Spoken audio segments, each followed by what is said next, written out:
What's up, world? Back again with another video. So in this video, I want to talk about some mistakes that beginner drivers make jumping into this trucking industry. It's a lot of mistakes that's happening when it comes to new truckers. It's a lot of mistakes that I made when I was a new trucker. And I want to make this video to kind of, tell y'all what y'all should look out for and how to operate when you're behind the wheel of a truck and trailer.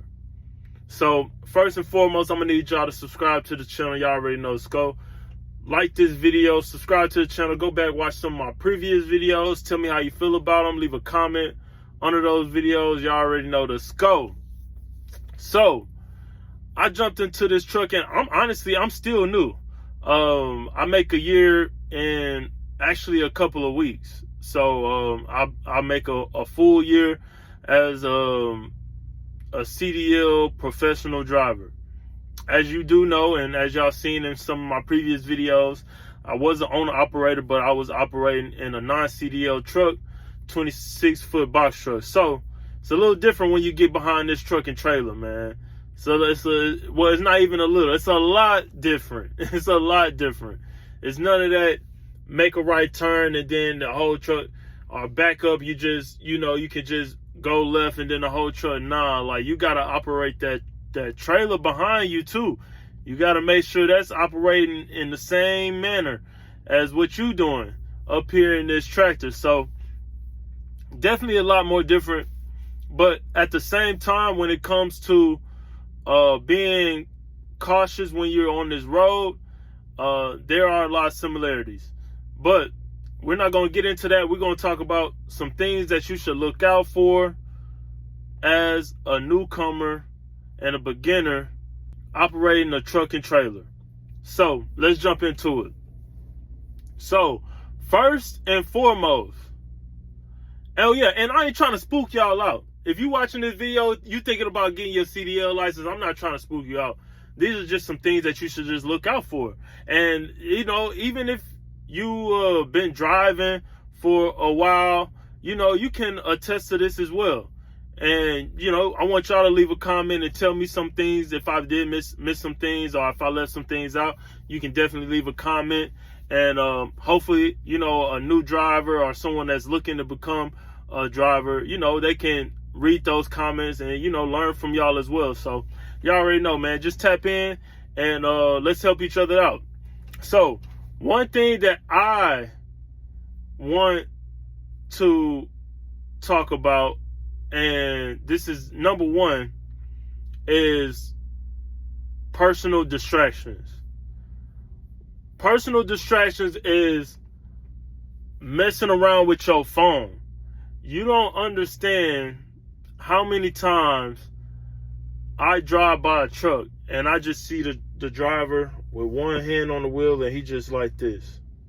He just going at it. Texting his girl, texting his side chick, telling her how much he love her, how much he miss her. He been on the road for 3 weeks. Bro, that irritates me so much to a point where I usually honk at them. I try to get their attention. Hey, I wave them down. Cut it out. Cut it out, bro. Because my auntie drive on these roads. My mama drive on these roads. My brother, my nieces and nephews drive on these roads. I don't want y'all texting y'all phone and possibly hurt one of my family members or possibly hurt, one of my friends or something like that. Bro, get off that phone, bro. She don't even care about 9 times out of 10 she cheating on you anyways. We the only loyal ones out here. Truckers is the only loyal ones out here. So she probably cheating on you anyways, bro. Cut it out, bro. Stop texting that girl. No, whoever you texting, I'm just joking. But whoever you texting, it can wait, man. It can wait. Relax, man. Just focus on this road because anything can happen in a split second. Anything can happen in a split second, and that can change your whole entire life. So, get you one of those phone holders that you can put somewhere and, And just leave it at that. When it comes to texting, if you have your headset, you can talk to text. You can always talk to text. Now, it's not always going to say, depending on how you talk. I know for me, I don't know. I guess it's just the text is in me or whatever it is.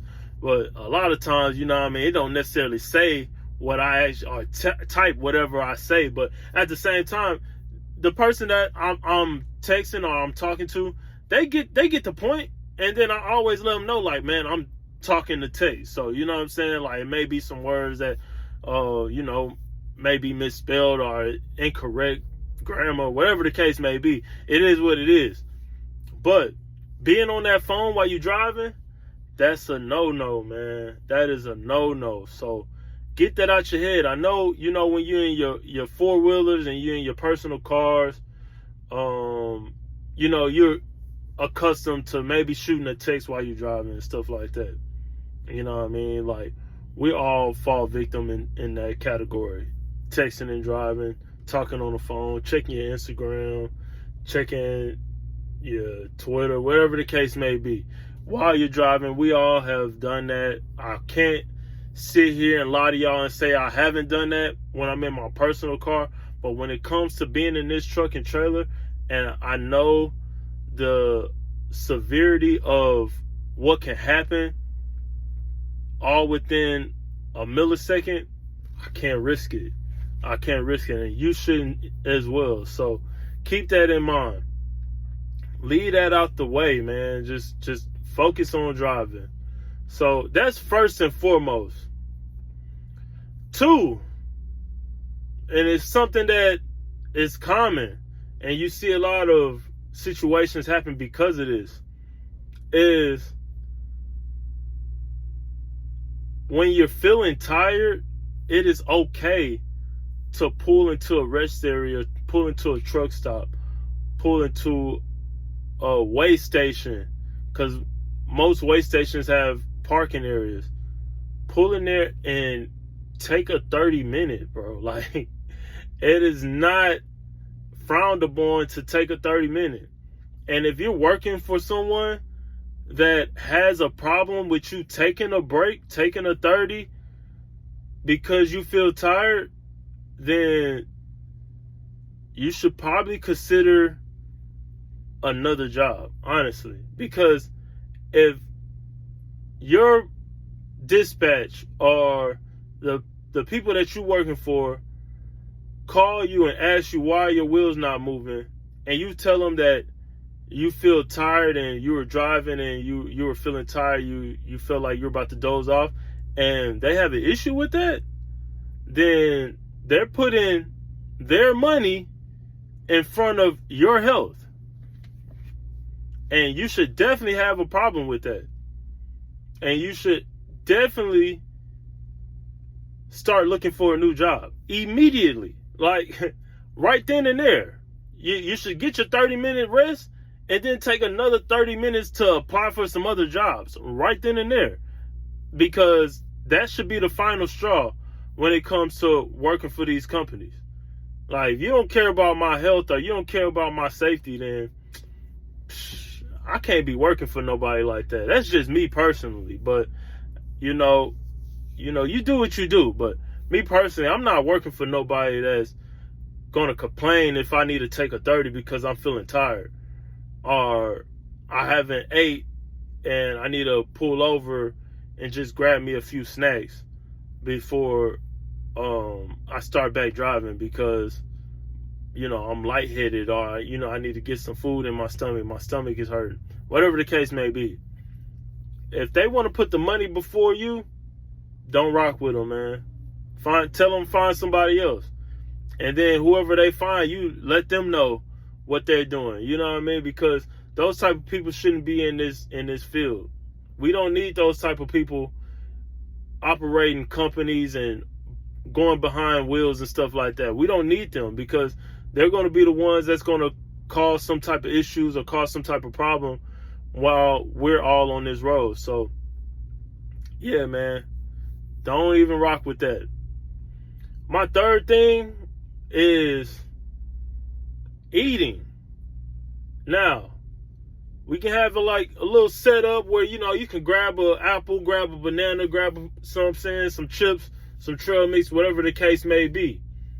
But you're trying to fix a whole peanut butter and jelly sandwich and you driving, man, cut that out, man. Don't even think about that. Or you gotta reach over, you gotta do all this.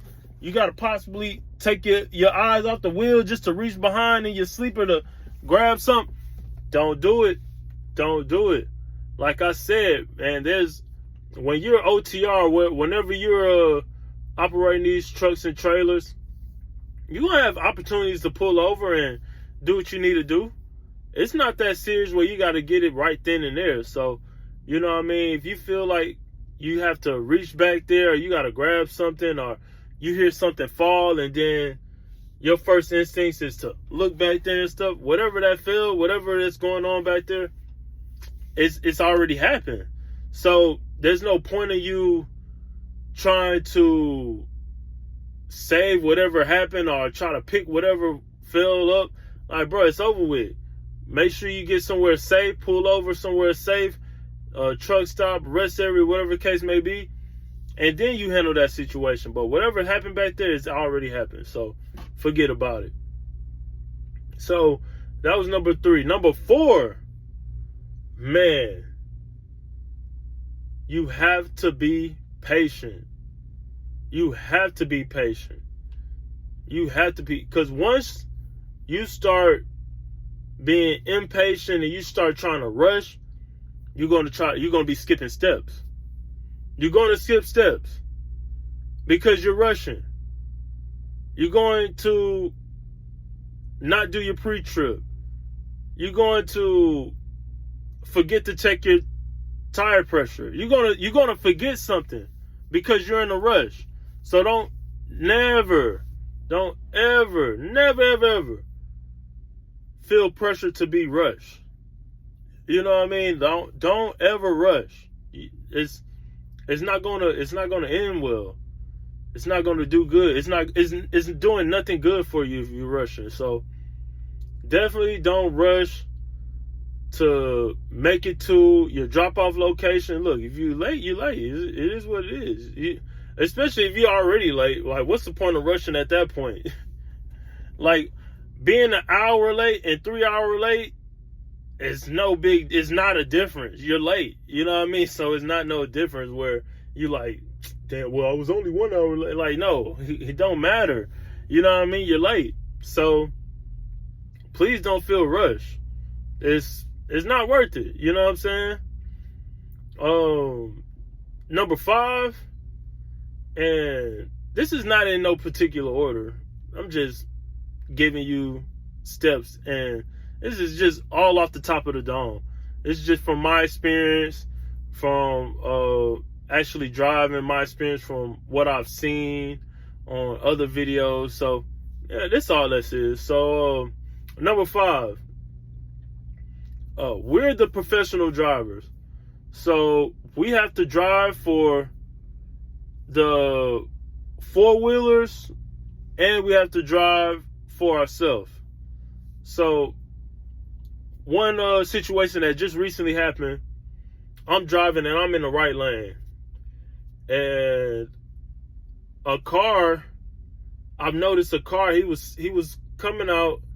Well, he wasn't necessarily coming out yet, but he was sticking out a little further than he probably should have.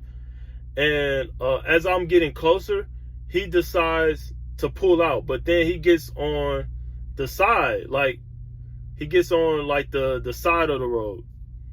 So I'm still getting closer. I'm like, why would he do that? But I start slowing down because I'm noticing like he pulled to the side. So you just never know.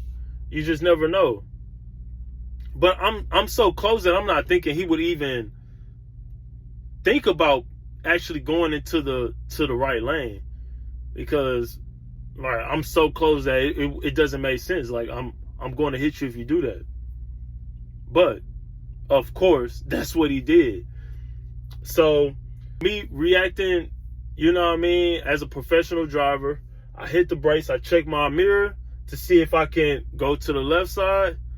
There was actually a truck and there was a car right behind that truck. So I hit my brakes hard, and I just pulled to the left. And luckily, you know what I mean, the truck and that car had good awareness, and it stopped. But that could have very much been an accident that was so uncalled for. And it didn't make no sense for that person to pull out in front of me. And yeah, that blew me, because I was 30 minutes away from my drop-off location. It could have been so bad for no reason, because I'm talking about, this is on a Sunday at 4:30. What we doing, bro? Like, it ain't like you rushing. Why are you in such a rush that you want to jump out in front of an 18-wheeler and possibly harm multiple people? So through the grace of God, none of that happened. I did get a call about that situation yesterday, because that's how recent that situation was. And yeah, you know, they thought I might have hit the car and didn't call it in. Like, no, I wouldn't have done that. But you know, we have front cameras, and their camera picked that whole situation up, and they seen that, you know, it looked like I could have possibly hit them, but I didn't. And they were like, yeah, I'm glad you know what I mean, you got out the way and all that other stuff. They were wondering what the heck was that car even doing, trying to jump in front of me, which is what I was thinking in the heat of the moment. And yeah, just a whole big deal that could have been worse than what it was. But through the grace of God, you know what I mean, nobody was injured, nobody was hurt, no cars were damaged, any of that. So it was all good. So you have to take that in consideration. Like, these people, and some of these people are doing it on purpose. Like, bro, they can't afford that Nissan Altima car note. They can't afford that Ford Taurus car note, bro. Like, so they like, man, I got this car note, I got this full coverage insurance, I'm gonna just jump in front of a truck. I'm gonna do it. Not even thinking about their life. They're just thinking about how they got a $400 a month car note on a 2008 Ford Taurus. Like, I didn't tell you to sign that paper, fam. I didn't tell you should pay $400 for a Ford Taurus. Nobody told you to do that but yourself. Like, bro, don't try to put me in a bad situation because you put yourself in a bad situation. I didn't do that to you. But as a professional driver, you have to take that in consideration, because there's actually people that are out here trying to get hit on purpose so they can get a big payday. So definitely have to take that in consideration. Last but not least, when you're driving and you're at these truck stops, you're going to meet some good drivers that, you know what I mean, you can actually build a relationship with, as far as, like, they're going to give you good game, and they're going to you know, give you good pointers on how to operate out here safely. And then you got some people that, I don't know what some people are just lonely, you know what I'm saying? Like, they just want to talk just to talk, and they don't even have good intentions on those conversations. So you have to be aware of that. Like, you know, I'm not going to tell you to not talk to anybody when you're at these truck stops, but just pick up on people's energy. And, you know, if the conversation is going somewhere where it shouldn't be going, man, it's okay to be like, hey, bro, I gotta go. You know what I'm saying? And cut that stuff short. Because, You know, a lot of people aren't trying to be, a lot of people ain't talking about nothing. All right. I'm just going to be upfront. A lot of people ain't talking about nothing. You got people that ain't been home in 5 months, bro. That's just been in their truck by themselves the entire time.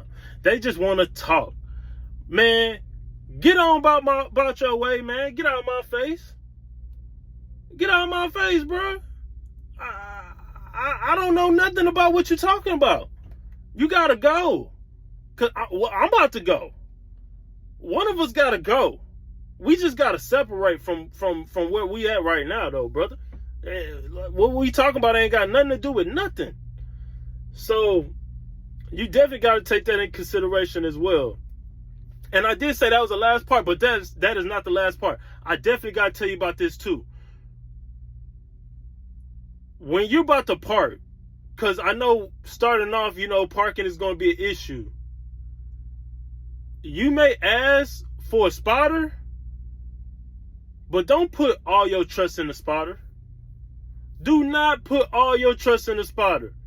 Don't do it. If he's telling you, keep on going, man, if you don't feel comfortable, you get out and you check yourself. Don't rely on a spotter. You do it yourself. Because a lot of these people, they ain't hitting on nothing. I'm trying to tell you, like, it's some people out here that don't have good intentions. And I don't know why they would do that, because I feel like the job in itself is already tough. So why would you want to make things tougher for someone?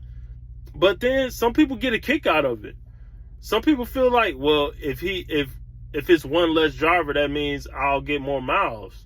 Or I don't know. Like, a lot of people, I'm not even trying to figure out why. But at the same time, it is people out here that don't have good intentions. So when you're backing, always get out and check yourself. Even if you have a spotter, always get out and check yourself. Do not rely strictly on that spotter. Just don't do it. It ain't worth it, man. Don't do it. So I'm going to end the video like that. Hopefully y'all watch this video all the way to the end. I appreciate you all that watched this video all the way to the end. Hopefully I left you with some pointers that will help you be successful as a professional driver, help you be safe out here, help you prosper, help you make money to support your family and support yourself. So I'm in the video like that. Make sure, like I say, subscribe to the channel, like this video. Go back, watch some of my previous videos, man. Just go ahead on, just take some time out, watch some of my previous videos. Tell me how you feel about them. Leave a comment. Y'all already know the scope. As always, y'all stay safe out there. Make sure you stay safe. Keep trucking and always utilize your gifts.